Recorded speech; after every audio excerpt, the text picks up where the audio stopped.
going on, guys? Cassius Morris, aka That Reporter Kid here, and you are listening to the Cassius Morris Show. I'm your host. Today is Wednesday, January 21st, 2015, and I'm coming to you guys from the Basement Broadcast Center in Edmonton, Alberta, Canada. We had a little bit of Black Label Society to start the show. That was the beginning at last. I recently saw Black Label Society live on the 2nd of this month, actually, so just about 20 days ago, and it was one of my first actual floor concerts. Let me rephrase that. It was my first metal floor concert. There's a big difference between the hip-hop and the metal floor concert, the main one being the hip-hop crowd. They're there to party, but most of them are your age, and generally your size if you're a teenager.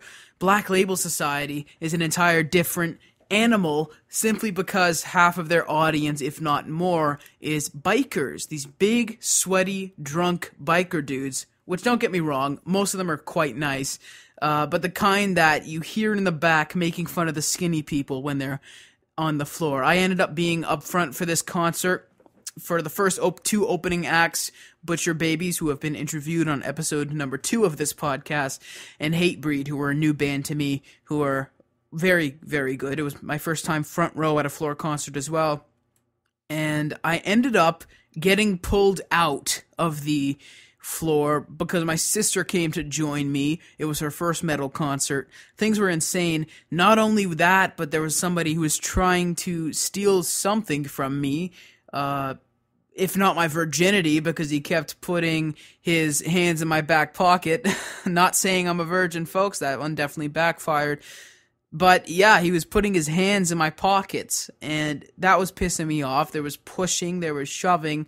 There was this woman who was acting like this kid was touching her ass when he wasn't. I could tell you for a fact, he was not. One of these attention whores that shows up to the concert, and they think that because they're blonde and kind of hot, the world owes them things. You know, one of those chicks. It's like, you know, I'm kind of hot and I like metal music. Cater to me. This bitch wasn't getting any catering. As a matter of fact, some of the other cool metal chicks pushed her out of the way because she was flipping off the bands in the front row. She was flipping off the security. One of those chicks. But I wanted to be safe for my sister's safety, as I posted on my social media, that I wanted to keep her safe. So I got us pulled out of the front, and we had a much better viewing experience from the middle of the audience. So that was great. But seeing Zakk Wylde was incredible. It was fantastic. He's definitely shredded. I actually made my way up to the corner into the front while he was soloing, and he was standing right in front of me soloing. One of the great guitarists of rock and metal music, folks.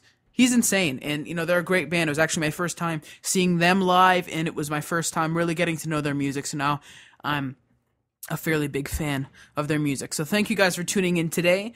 I hope that there's many more concerts to come and many more band interviews. But speaking of interviews and podcasts, today's guest is Mr. Duncan Trussell, podcaster, modern age philosopher, supernaut, and all around great guy. He does stand-up comedy. Today, he just released his This Is Not Happening clip about dying on LSD, or thinking he was dying on LSD.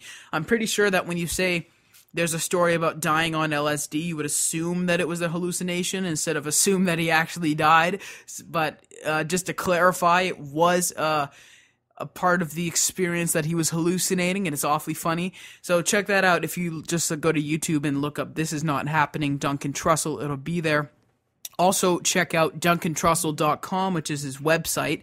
He just did a podcast with Nick Kroll on episode 139 of the Duncan Trussell Family Hour. He had Alex and Allison Gray, which is a fantastic episode. He's had Joe Rogan and many, many more. Listen, I know you guys know exactly who Duncan Trussell is, and if you don't, you're sure in for a treat, because this guy is fantastic. As I tell him in this episode, he needs to write a book, and revelation, folks, turns out he is in the process of writing a book. So you guys are going to eventually see a book from Duncan Trussell.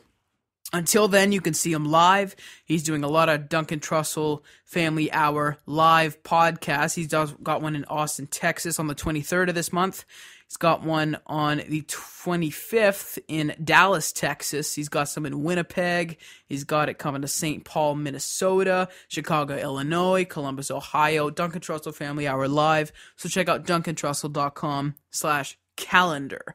Duncan didn't ask me to do all these plugs, folks, by the way. I just kind of felt like it because you guys got to get out and see this guy. He's a legend in his own right.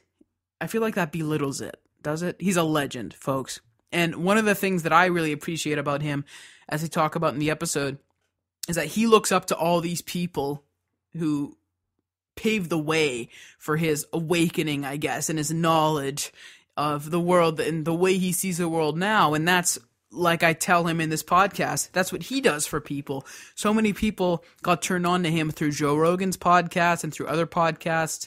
And then he turned people on to different ideas, different books, different ways of thinking, because that is what Duncan does. That's what these guys do. But I feel like Duncan is the main one who's really into he thinks about consciousness.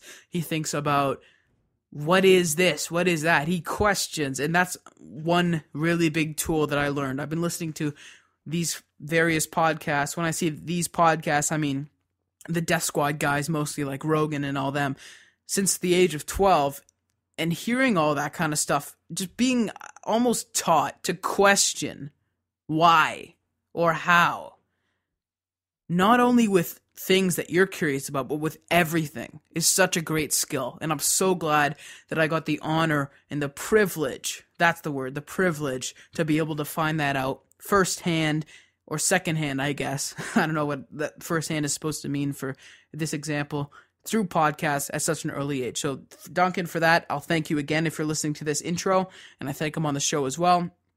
And keep doing your thing, man. Duncan Trussell is fantastic. I recommend him to everybody. And I'm looking forward to that book. Please excuse my voice, folks. I do have a bit of a cold. But that is not stopping the live podcast that's coming up in a couple days. So I just want to quickly touch on this. I have live podcasts coming up at the Comic Strip. It's going to be every Sunday with their headliners down at the Comic Strip, and it's going to be a lot of fun. I'm beating the stage right, folks. For somebody who does podcasts like this with zero anxiety, it's really odd that I have so much nerves and I guess you really could call it stage fright when it comes to hitting the actual stage, even with a live podcast, which is odd because I do this all the time. But we have some very, very great guests that are going to be coming up. The next guest for the live podcast is coming this Sunday. That's actually going to be on the 25th. It's going to be Chris Frangiola.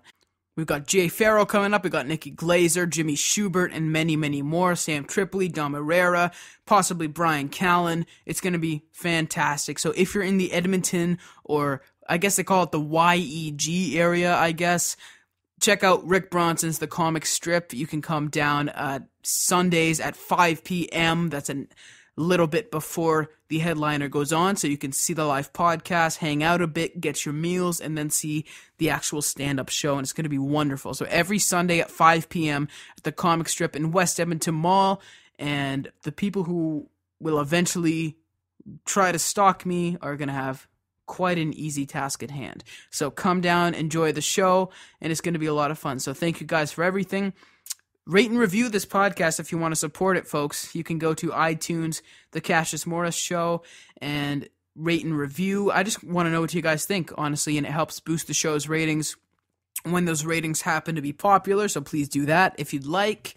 And you can check out the Amazon link if you're going to buy something through Amazon.com. Go to CassiusMorris.com, click on the Amazon banner, and just do your regular shopping from there, folks. We got a couple people doing them. We've had some luggage sold. We've had some phone cases sold, and it's awesome that people are actually using it. You can also check out CassiusMorris.com for the Podcast Kid documentary series that is being filmed about the Cassius Morris Show and the entire operation, I guess you could call it. Part 1 is up on CassiusMorris.com. Just go down and look at the sidebar on the right under the Adam Carolla interview, and it's there. Everything you need is at CassiusMorris.com, folks, and I updated the background of the site, so go check that out if you're a Kiss fan. And now, folks, it is an honor and a pleasure to welcome, for the first time since March 2012, the awesome Mr. Duncan Trussell. Check it out. This is Duncan Trussell, and you're listening to the Cassius Morris Show. Hare Krishna.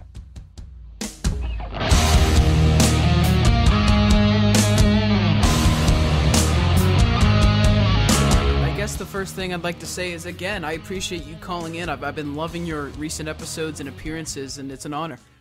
Oh, thanks so much, man. I really appreciate that. Yeah, no worries. So I guess I had it written down because when I logged on to Skype, it showed me our last conversation.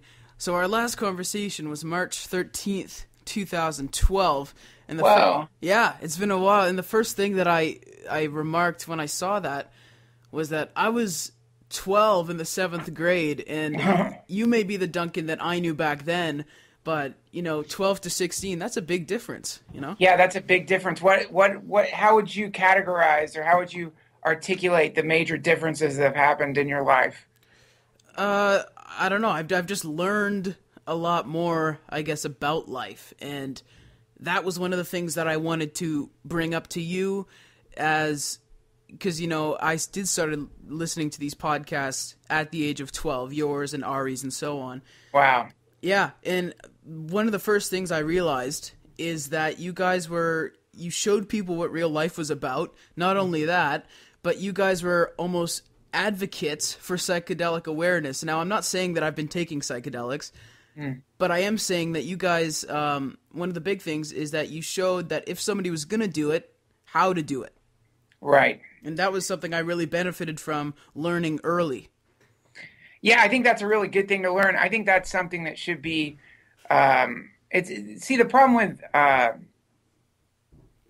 any kind of prohibition is that it, especially on information-based technologies, which I think psychedelics are, is that a couple of things end up happening. Number one, prohibition creates the illusion in people's minds that it somehow is going to reduce the amount of people who are taking psychedelics, psychoactives, whatever. And obviously that is not the case. All that really happens is it turns people into criminals who have an exploratory mindset, because psychedelics are non-addictive, and they can, when used correctly, create some real positive changes in a person's life. And these ideas that formerly were considered to be sort of hippie rambling are now being shown to have by science to be true, because they do very stringent studies with psilocybin now and some other psychoactive chemicals, and they've shown that psilocybin actually has a really powerful effect in getting people to quit smoking, which is an incredible thing. Now, all that being said, Cassius, I think that there is a right time to do those kinds of substances, and I think that if you are underage, then that's a discussion you need to have with your parents. It shouldn't be something that you hide from them. It should be done in a spirit of openness. That's, I think, one of the first and most important entryways into exploring these chemicals, is that you want to do them not in the dark. You want to do them in a condition of, I'm doing it responsibly. I've spoke with my parents. They're okay with it. And if they're not okay with it, then I think you got to wait. Now, I didn't wait, but when I look back at my life, I don't think that there would have been any kind of detriment that would have come from waiting. And of course, when I was in high school and doing those drugs, it was a completely different environment. There wasn't the remotest. There was no internet, so there was no way to really connect with the information that's out there today, like at arrowhead.org or MAPS, the Multidisciplinary Association for Psychedelic Studies. There wasn't any of this information was out there, so you really did feel like a criminal. Like the picture that had been painted by the Nixon, the propaganda that was coming out of the Nixon administration and many subsequent administrations like the Reagans, categorized all drugs in one place. And so all drugs, heroin, cocaine, synthetic painkillers, mushrooms, LSD, marijuana, they were all in the same box. Right. And so that's why a lot of the propaganda you see back then, when it shows a typical user of psychedelics, they look like they're in a motorcycle gang, or they look like an emaciated hippie. Or melted into a couch. And so that was an extra little obstacle that we had to deal with back then, which was you had to overcome those stereotypes that had been implanted into your brain by massive power structures from the moment that you were born. And that many people even now are convinced that these drugs are detrimental in the way that heroin or cocaine is detrimental, which is absolutely absurd. They're non-addictive, and when used appropriately. And the older I get, man, the more I realize how important it is to be responsible about these things, and how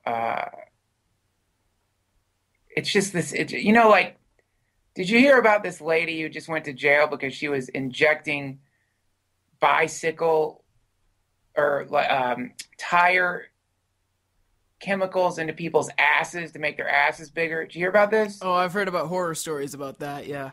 So, these people, they would go to this woman. I don't know what the fuck they thought they were doing, man, but they would let a woman in her kitchen inject tire sealant into their asses. Did they know that's what it was? My guess is she wasn't like, hey, for $20, I'll inject tire sealant into your ass. My guess is she's like, hey, I go to a plastic surgeon, I'm going to do the exact same thing. She probably tricked them. And the end result was that many of them got infections. I'm not positive if anyone died, but I know some people got really sick because they had tire glue injected into their asses, right? Oof. Because they wanted to take shortcuts when they should have been going to a doctor. They should have been doing it in a responsible, smart way. And I think it's very similar when people go galloping into the realm of psychedelics and they get their substance from somebody who maybe they're not certain of, or they do it in an environment that isn't open and loving and supportive.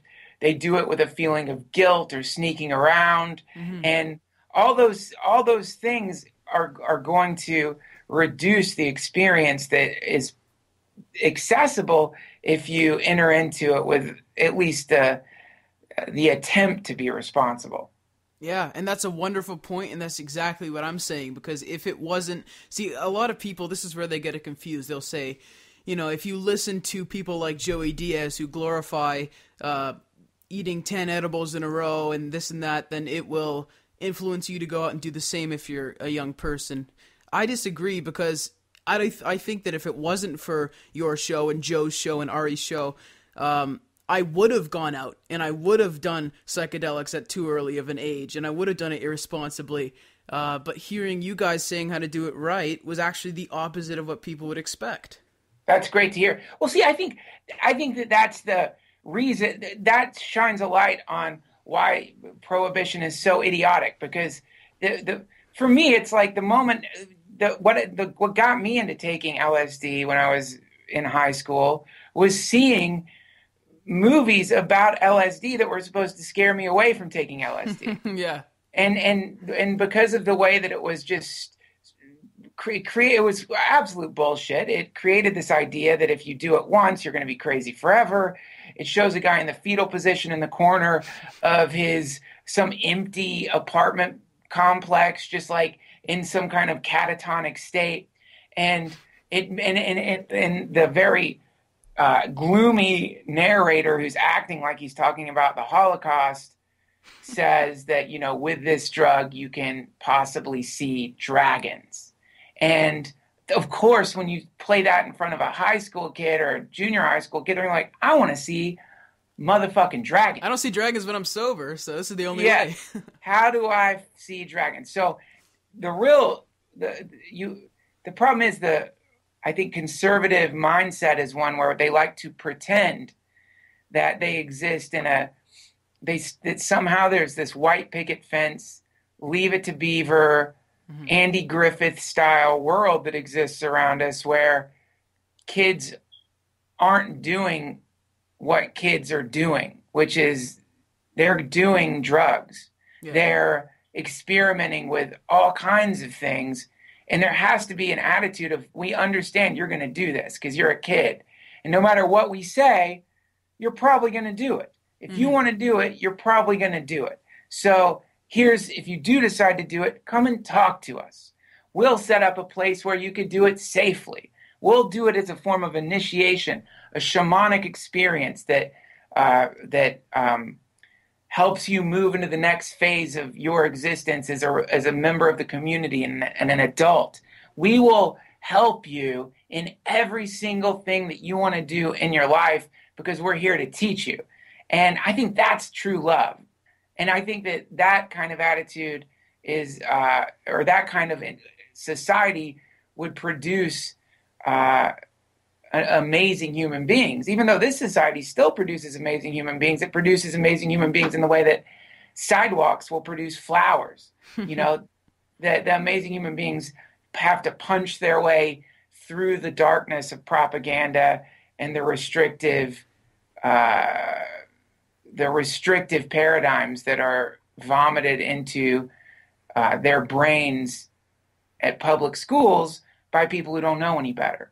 And thank God for the internet, because hopefully it is in some way opening up other venues where people can get closer to the truth instead of the truth that the antiquated power structures fabricated in an attempt to control people's minds. Let me just tell you this before we continue. You need to write a book because that was incredible. Oh, thanks. Really? Are you writing a book? Yeah, I'm working on it, man. It's slow going though. It really is, but I am working on it. The thing about writing a book is it's you got to really, I feel like people like Ram Dass or Jack Kornfield or a lot of the Buddhist teachers that I'm really into, Sharon Salzberg, they have done the work, as it's called. So they've spent a very long time actually studying under teachers and meditating and really understanding what's going on inside of them in using the lens of various world religions, particularly Buddhism. And so I think that I need to do a little bit more work before I actually write a book, because if I am going to do the thing, I want it to be coming from a place of okay, this is what I figured out. I actually did it. I don't want to write a book here's what I think it might be like in the Himalayas.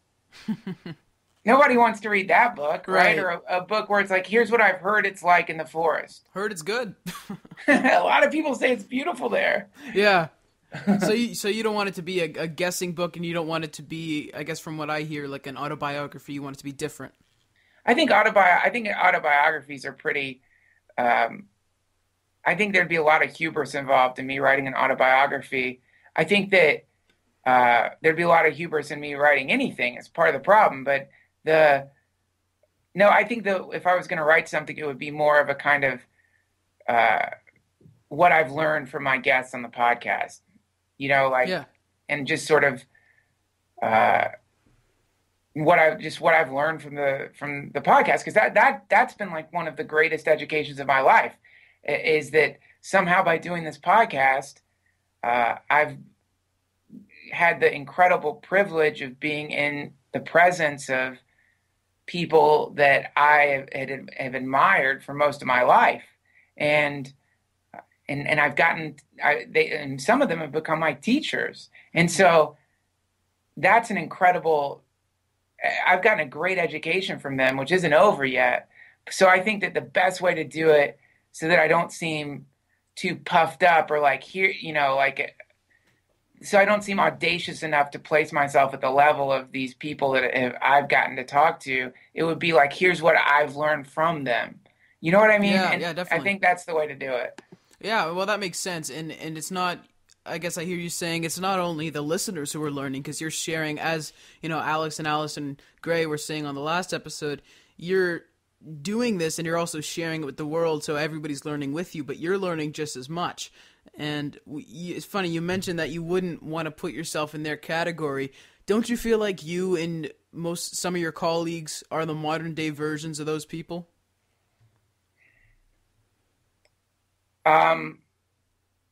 Man, I think, yeah, I hesitate to say yes to that. Here's why. Okay. Terrence McKenna, Alan Watts, Richard Alpert, aka Ram Dass, Jack Kornfield. These are people who have spent decades in a kind of diligent, disciplined process, and decades. And I've been doing comedy for, I'm not sure how long now, but maybe 14 years. So you could say that there was that, but I wouldn't call that my approach to that, unfortunately, has not been very disciplined. And my approach to a great many things, perhaps everything, lacks a kind of consistency and discipline. Now, I don't mean to denigrate myself. I think that I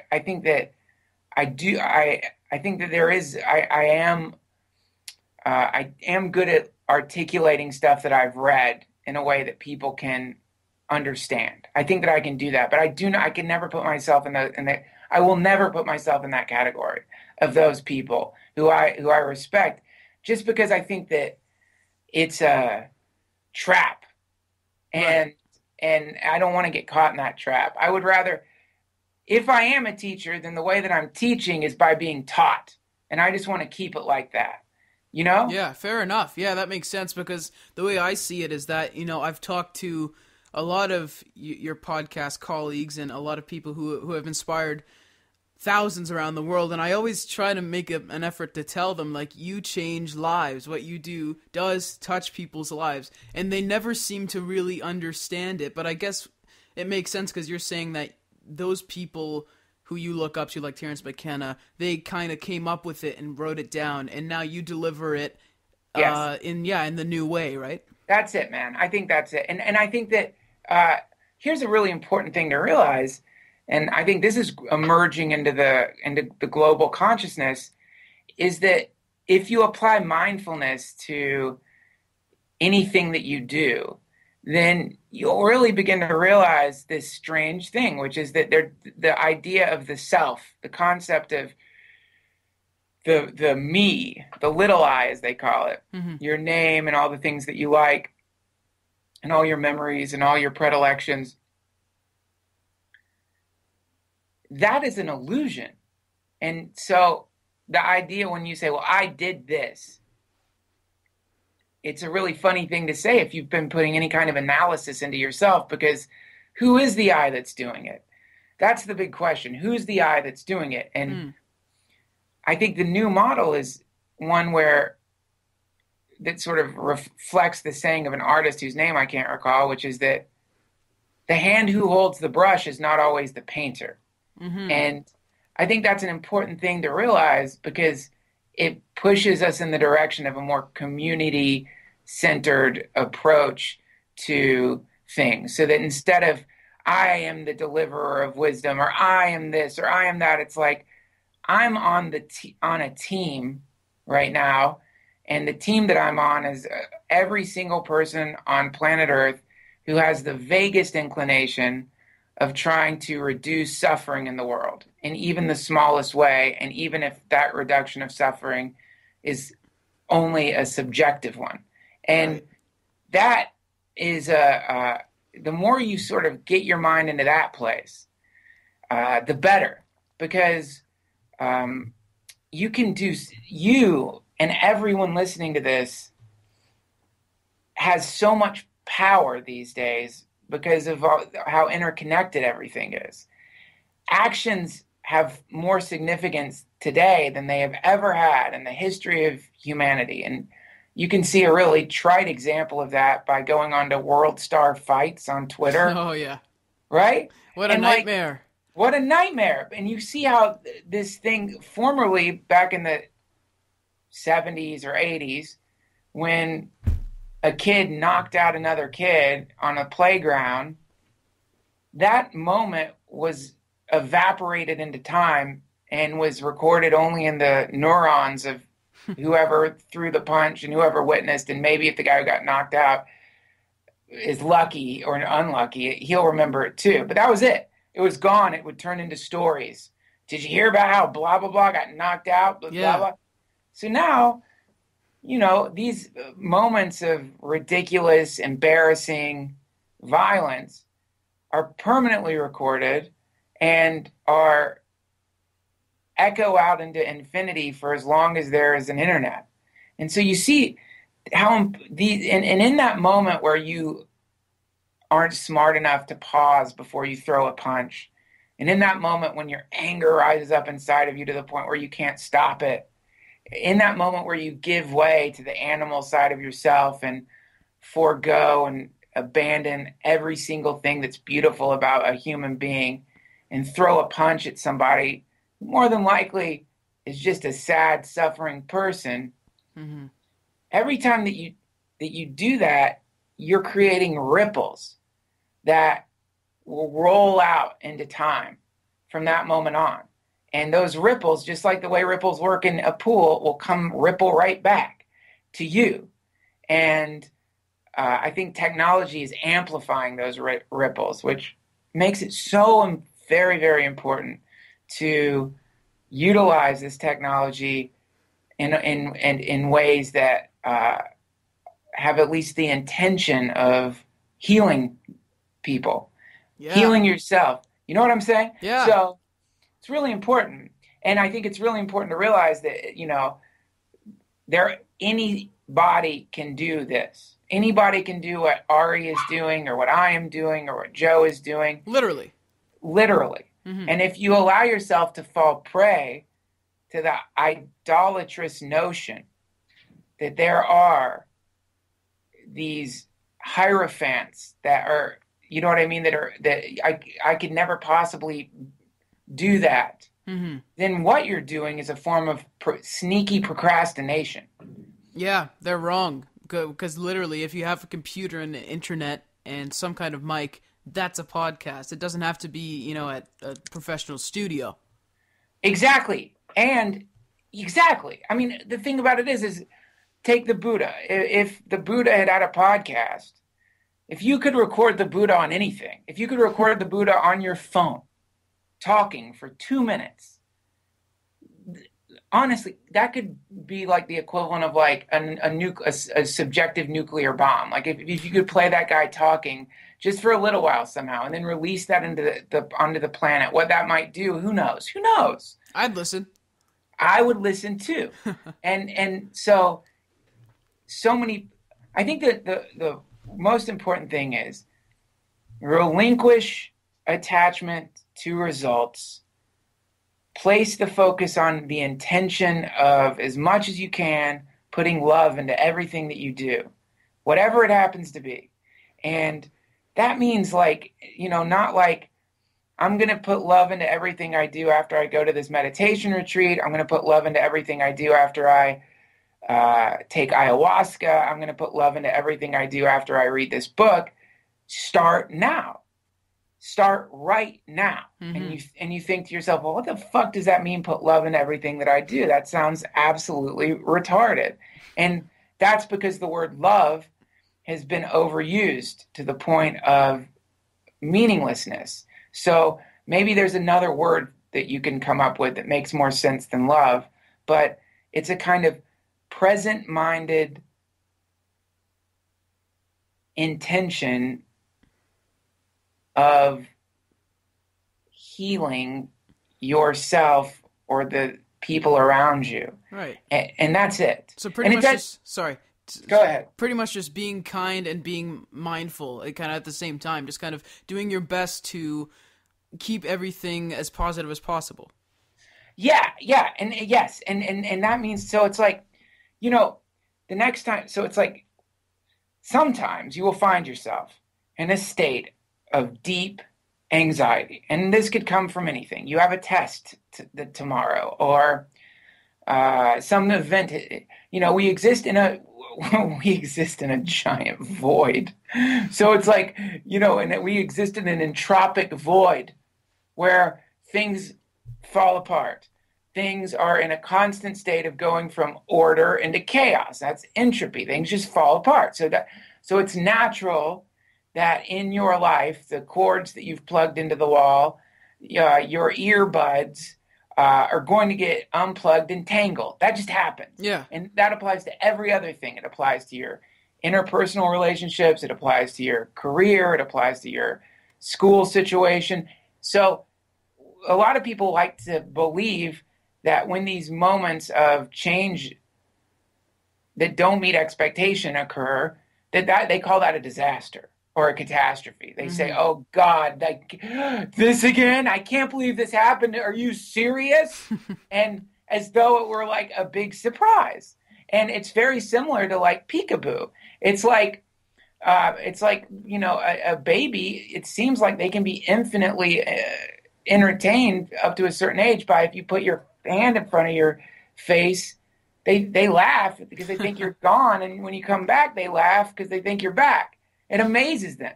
In the same way, catastrophe or change, people act like oh no, what? Oh God, he's gone. He left us. Of course he left you. Everyone's going to leave you. You knew it was going to happen.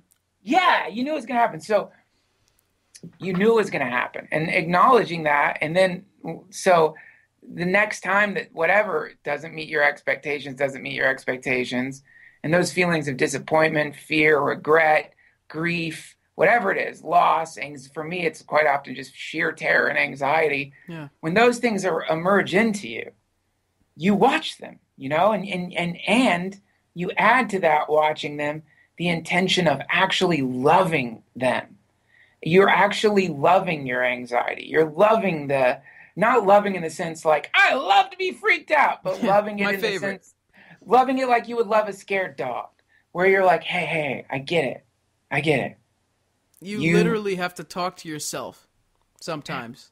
That's it. Yeah, it's a form of talking to yourself and a form of watching yourself with the understanding that whatever emotional state happens to be emerging into you at any given moment, that emotional state will eventually go away. So when you begin to realize that, it's the same like when you get sick. You're not going to be sick forever. Mm-hmm. If somebody is having a bad trip, quite often they will say, I don't think I'm ever going to come down. You're going to come down. Don't worry. Mm-hmm. But it's like that idea of like, shit, man, I'm going to be like this forever. No, you're not going to be like this forever. Your situation is guaranteed to change. And that can create a loosening that helps you open up a little bit to becoming a more expansive person. Yeah.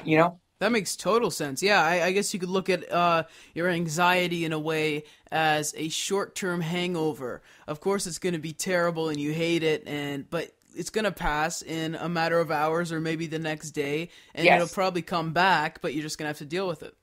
Bingo. Exactly. That is a perfect way to describe it. And you can even add to it when you have a hangover, for whatever reason, maybe it's an urban myth, I don't think it is, if you eat French fries, you're going to feel a little better.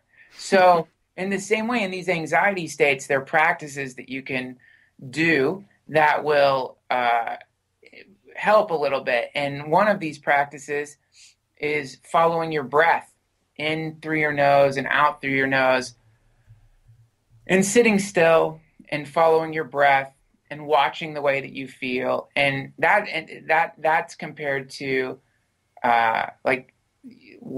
it's compared to going out into the woods and sitting very still and watching what animals emerge out of nature. In the same way, if you can adopt this kind of stillness, even for a moment, when you're anxiety ridden, and the next time that pops up, and it's kind of then you'll find that the thing that formerly controlled you, and quite often inspires a lot of shitty actions, like when you're really feeling insecure. Mm-hmm. Cassius, I don't know if you ever feel insecure. You ever feel insecure? Oh, tons, yeah.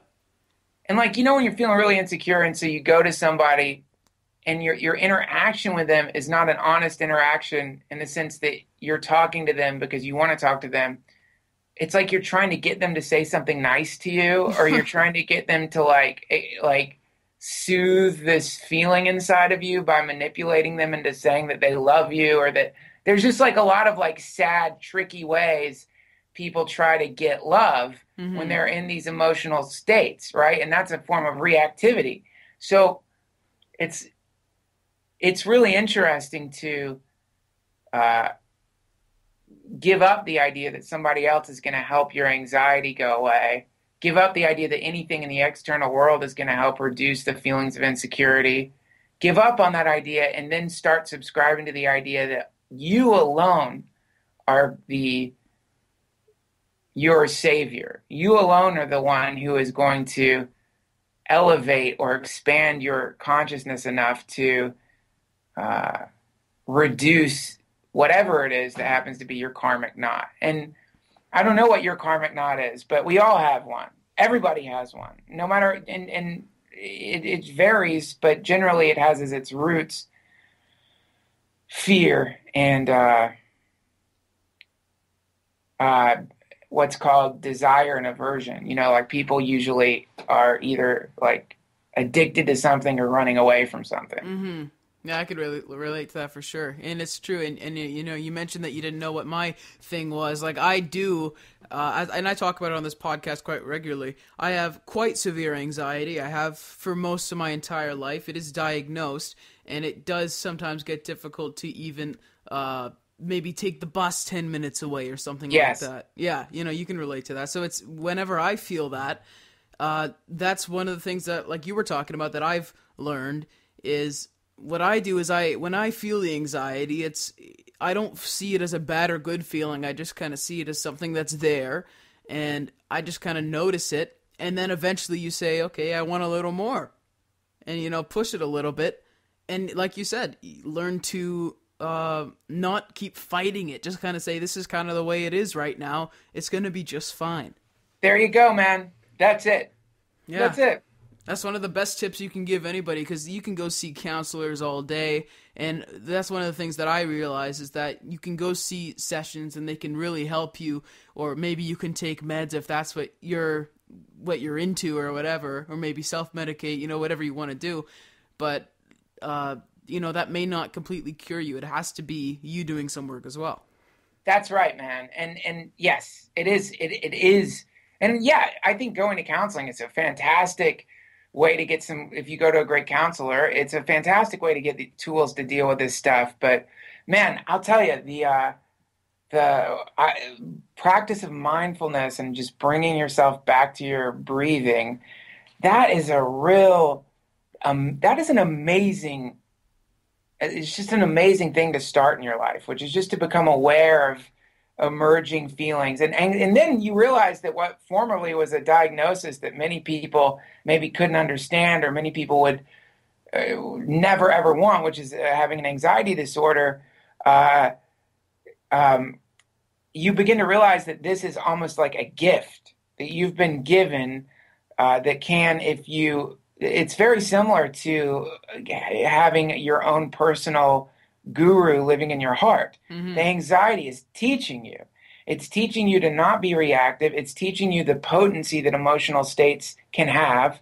And if you begin a sitting meditation practice where you start sitting down and let the anxiety come in, if it comes in, if it doesn't come in, don't force it. But if it appears at your doorstep, you invite it in and you sit down with it, and you analyze it. You watch it. What is it made of? What is this emotional state composed of? What would it look like if I could draw the anxiety? What would it look like if I drew it? What are its roots? It's an iceberg. Holy shit, it's an iceberg. Mm-hmm. In the sense that the more you meditate, the more you realize that these emotional states that have become so familiar to you have deeper and deeper and deeper levels to them that maybe you weren't even aware of. And you start going into the deeper and deeper and deeper levels of these things, and you can start unearthing some really fascinating things about yourself. And then also what begins happening is that in the same way that if you put water on a very dry and arid field, if you begin to apply your attention to any kind of emotional state that you've categorized as negative or something that you don't want inside of you, then you'll find that it actually begins to go from being what was a pretty unappealing thing to it starts changing, just from attention. All you have to do is put attention on it. You don't have to do anything else. You don't, and what you're saying, about, hey, I'm just accepting that this is here for now, like weather. That is really smart, man. If you just begin to like apply that same kind of attitude to it, which is like, oh, here you are again. Okay, I'm not going to push you away. I'm not going to fight you, but I am going to watch you. I'm going to study you. I'm going to watch you and study you because you have become one of my greatest enemies. And in Buddhism, these inner emotional states, when they talk about them as enemies, they say the difference between these inner emotional states and your external enemies is that if you beg for mercy with your external enemies, if you have an enemy in the world and you call them up and say, God, please, I'm sorry. Is there any way we can work this out? Quite often they'll forgive you. Yeah. But these motherfuckers inside of you, you can beg all day. They laugh. And they'll laugh. No, it doesn't work like that. So they're really, really interesting. And if anyone who's had a nice enemy in their life knows, your enemy eventually becomes your greatest teacher, and your enemy becomes your guru. And eventually you realize that the person who took away your job or your girlfriend or whatever the thing is that you were clinging to, you realize that they were God in disguise, freeing you from your attachments to the world, and they deserve infinite respect. And in the same way, these internal enemies, even though the word enemy can be confusing, these internal states, they're teachers too. And they're placed inside of you as part of this crazy curriculum that you're experiencing called human incarnation. And if you begin to approach them from that perspective, what do you got to teach me? What do you want to teach? What am I going to learn from you? What's going on here? Yeah. Then they change. Yeah, that makes sense. And that's a badass thing, Cassius, because if you're somebody, especially if somebody's been afflicted with anxiety and you just get a reduction in it by 3%, 4% naturally with no meds, that's a pretty big thing, man. That's like a big thing. If you're in a fucking tiny New York shit apartment, as some people are, and somebody adds 3 feet to the width of your apartment, that's a big deal, man. You appreciate that, yeah. Yeah, you do. Yeah, definitely. It's like a self-made anxiety training program through all the knowledge that I've gained from sessions and listening to podcasts and learning how to be mindful. So I guess when you talk about learning from your anxiety and maybe seeing it as a teacher, the one thing I've noticed is it's forced me to be more self-aware, because I'm always looking at myself saying, am I feeling anxious? But then when you're looking inwards at yourself so much, you start to notice other things. So I feel like it's made me very self-aware. Also, it's kept me to be smart when offered with a bad choice. Let's say, offered cocaine at a party. I'd never do that because my anxiety is so strong, and it's saying, no, that's terrible, and you start getting anxious over it. Things like that. It makes you very self-aware. Let me tell you, man. Yeah. Never do cocaine. No. Listen to your Uncle Duncan. Never do cocaine. Here's why. There's a lot of great reasons to not do cocaine. One, go look at the manufacture process for cocaine. It's a lot of the shit that's in there. It seems horrific. Two, and you can Google search this, it's theorized that the use of cocaine can actually create plaques in the connections but in your neurons. And I don't know, I'm not a neurologist, so forgive me if I don't use the correct terms, but when your neurons fire from, I believe, a synapse to a dendrite, that little jump of electricity that happens, I don't know what this is called. This is a question for Aubrey Marcus, but that little jump that occurs, supposedly cocaine can build up these plaques in those spaces, which sort of fogs up your brain, like when you get fog on the inside of your car or something, and it can actually, and by the way, this is a brief perusal of some research article on cocaine, and I hate cocaine. I've done it a few times, and it's just the most embarrassing, foul, idiotic drug of all time. It's the worst thing that I've ever encountered in the world of drugs, because you get this initial euphoric boost, right? Mm-hmm. And that fucking boost creates with it this kind of just idiotic entrepreneurial confidence. And so you end up in this disgusting mind state. Somebody told me that it's like if you do some great thing, like if you climb a mountain or like, you know, achieve a Nobel Prize or something, then your brain rewards you by releasing all these chemicals. And so that's the euphoria that you feel after a good comedy set or when you do a good show or you get some success in the world, you get this euphoric like, wow. Cocaine mimics that. So you get this reward for nothing. You're cheating. And that's for cheating. You see all these people like plodding around on cocaine, acting like they just won a fucking Nobel Prize. You know what I mean? Like they're all puffed up.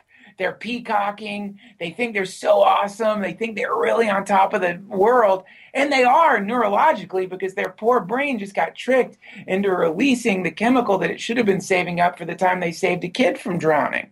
And so that is a tricky drug because what happens is you get this euphoric, I just saved a kid from drowning mental state. You get into all these really heavy duty conversations with your friends that are conversations like that should be reserved for you know, if you're about to like create a roadblock to try to like fight back against the police state or something. Yeah. You're like in these deep passionate conversations, but god damn it, man, the thing's got this awful cutoff, so like all of a sudden it just clicks off and you just feel like shit. And that's why people keep snorting the awful stuff and keep buying the awful stuff and evaporate their material possessions in their life for this stuff. And they just end up completely ruined with plaque inside their fucking brains.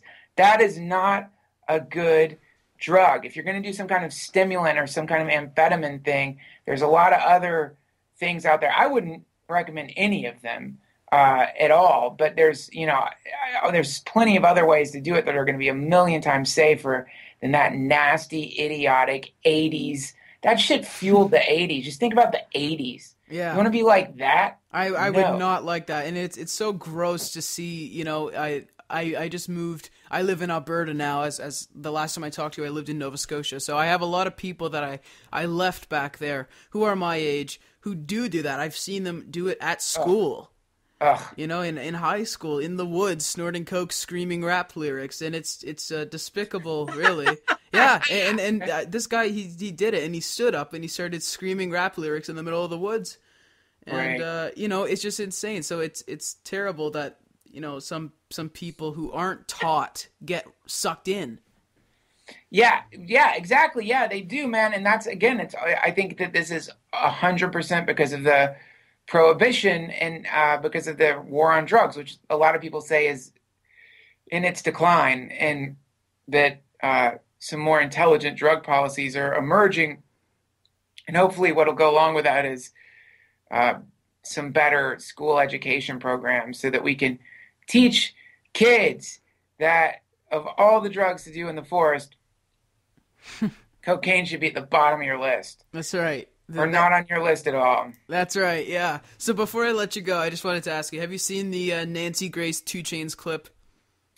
Yeah, man. And, you know, I got to say, that suddenly, at first I was like, get her 2 Chainz, because he did. And he did a great job, man. It was really admirable what he did. But then I realized, oh, this is professional wrestling. Nancy Grace is a character. Yes. 2 Chainz is a character. And basically what I'm watching is like when I don't know if you remember like The Great Kabuki. Do you know that? I've seen that. So yeah, man, but it was just like, oh, I'm just watching like professional wrestlers take, you know, one's clear. Nancy Grace knows she's a bad guy in the eyes of a great many people. She's not, I don't think she's entertaining the illusion that anybody really considers her to be a warden of the lost children of the world. I hope they not. really just think she's a kind of angry, venom-spewing psychopath, right? And everyone knows that, and that's why we watch it. Yeah. I would say of her audience, I don't know what the demographic is, but guaranteed that they've studied it and studied it and studied it, right? Mm-hmm. I would say of her audience, at least half are composed of people who just like to watch her because she's such an asshole, right? Definitely. On TV. So then you realize, like, oh, it's a character. And then 2 Chainz, as brilliant as he is, and as adept as he was at, one thing I really admired that he did is like showing no facial expressions at all, so that there was no giving her anything. He was giving her nothing. He was not smiling at her. He was not nodding at her. He's barely to get moving. And that really put him in a very powerful position, because a smile or a nod would almost condone what a monster that she was, right? So like, he's really doing a great job of keeping very still and in a very simple, inarguable ways, destroying her insane argument. But I got to thinking, like, is Nancy Grace secretly a pro-marijuana person who recognizes that the best way to continue the inexorable movement in the direction of the ending of the prohibition on cannabis is to take on the stereotypical character of a shrieking anti-marijuana witch who is universally reviled and allowing herself to be eviscerated by this hero on TV. You know what I mean? I started thinking, like, like she's actually almost as important as a marijuana activist as anybody else out there, just because if Nancy Grace is saying it, you probably shouldn't take it seriously. Yeah, she's the example for what you shouldn't believe. It's like Ann Coulter, who I think is even 10 times more despicable. I wish she was a character. I hope she's a character as well. I think it is. I think that, well, I mean, the truth of the matter is we're all characters. And anything that we do is really just acting like something, because our essential nature is pure and infinite expansiveness. And that's what we really are. And that's what we came from. And that's what we're going back to. And that's what we are right now. So anything that you do is a character. And I think there's a lot of freedom in realizing that, because it gives you permission to be anyone that you want. You don't have to always stay locked into this role. So if Ann Coulter and Nancy Grace ever have an epiphanous moment and recognize the error of their ways, then I think it's really important that everybody in the community embrace them and love them and forgive them. And instead of demonize them, because when we demonize Ann Coulter and Nancy Grace, which I've certainly done many times in the past. That's right. Really what we're doing is the opposite of what they're doing, which makes it kind of the same thing. We become a reflection of their attitude. So it's like Nancy Grace hates marijuana. I hate marijuana. I hate Nancy Grace. I hate Nancy Grace. Really, what you both have in common is hate, right? Wow, yeah. And so since both of you are drinking from the same poison cup, it really makes you very similar. So the idea would be, how the fuck do we not, revile Nancy Grace? How do we convert Nancy Grace? Is there a way to show her that what she's doing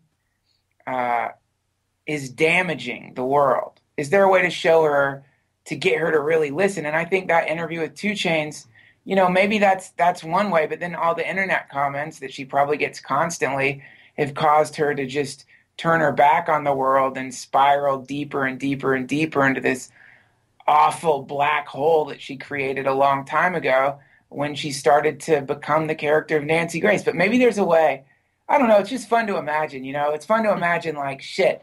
And one of the coolest moments, one very sweet moment would be the moment that Nancy Grace came on TV and apologized for having antiquated ideas about cannabis. And that'd be a sweet moment, wouldn't it? That'd be pretty fucking cool. Yeah, and then she goes, and I just got my card, and lights up a joint. No. Yeah!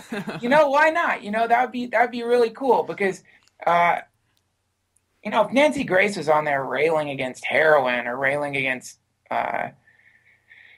crystal meth or cocaine or any of those drugs, I don't think anybody would really be like, what a lunatic. No. Everyone just kind of like, yeah, that shit sucks. You shouldn't do it. But what she's doing is just, it's actually hurting people if they take her seriously, which was, I guess, the great thing about Nancy Grace is that nobody takes her that seriously, and anyone who does is probably a couple of oxygen sips away from falling out of their bed in whatever senior citizen home they happen to be in, flying into infinity. So people are waking up, Duncan. People are waking up. Let's hope. Well, I just want to say thank you so much for your time. This was an absolute pleasure. Thanks, man. It's always so nice chatting with you, and I'm so excited. I went on your website. You're doing great. Thanks. You're doing really, really good, huh? Thank you. Yeah, I'm keeping at it with more. I took about a year break about 2 years ago, and now I'm back in full force. And it's just I've rediscovered the love for it again, and I just love it so much. How proud are your parents? Must be so proud of you, man. They love it. They must love it. One thing before I get off, one thing that really inspired me that Alex and Allison Gray said, and I think they said it on the podcast, though maybe they didn't. Sometimes I get mixed up conversations after and before the podcast and during, but they said, come up with something ridiculous that you couldn't possibly achieve based on the resources that you have at hand right now. Something ridiculous, like something big, big, big, big, big. And start moving in that direction, And like when I talk to you and hear how focused you are and how good you are at interviewing and how adept you are at this thing, you have a real talent for it. I think, man, I hope you do that same thing where you envision something for you that's bigger than whatever the biggest thing is that you think you can do in this incarnation. And then just start moving in that direction. Because I think that you could do just about anything you wanted. Oh, well, thank you so much. Yeah, I've been trying that. I mean, the other day I went on an email spree where I emailed the managers of Jay-Z and Kanye West and Jimmy Kimmel, some of the biggest celebrities in the world, and just said, will they do the show? And I got no's to all of them, and I said, okay, I'll check back. And then I'll keep checking back once every few months, and then one day it might happen, but at least I'm in that, going towards that place, Good for you, man. That is the attitude, because nobody cares. Anytime you get a request for someone to interview you, you generally just feel flattered. Nobody's like, ooh, all these fucking interview requests. So it's like, I think it's smart, man. I think that's one thing that you do is you're very tenacious, and that's really good. And you just have to add to that, like envisioning what you see for this show 5 years from now, what you see for it 10 years from now. Like really just picture like how big could this thing get? I don't know what it is, man, but I think that I think you're going to have a really cool next few years. Well, thank you. Thank you Hopefully so much. many more than just a few, actually. I mean, you're going to have a cool life. You know what I'm saying? But the next few will be really awesome. There you go, folks. That was Duncan Trussell on the Cassius Morris Show. I figured I'd end with some mellow music so that it wouldn't be such a harsh transition. That will come later with the standard outro music. Thank you guys so much for listening. I'd just like to remind you again to check out iTunes and rate and review the podcast. It really helps. Also, click through the Amazon link on CassiusMorris.com if you want to buy something. That really helps out as well. Follow me on Twitter at Cassius Morris, and at Cassius Show is where the podcast is at. You can check out youtube.com/Cassius Show for video versions of some of these podcasts, but all audio versions also are uploaded there, so just check out youtube.com/Cassius Morris for all things TCMS. Also like the Facebook page, facebook.com/Cassius Show. Get ready for a rough transition. Until next time, this is Cassius Morris, aka That Reporter Kid, for Duncan Trussell saying, rock on.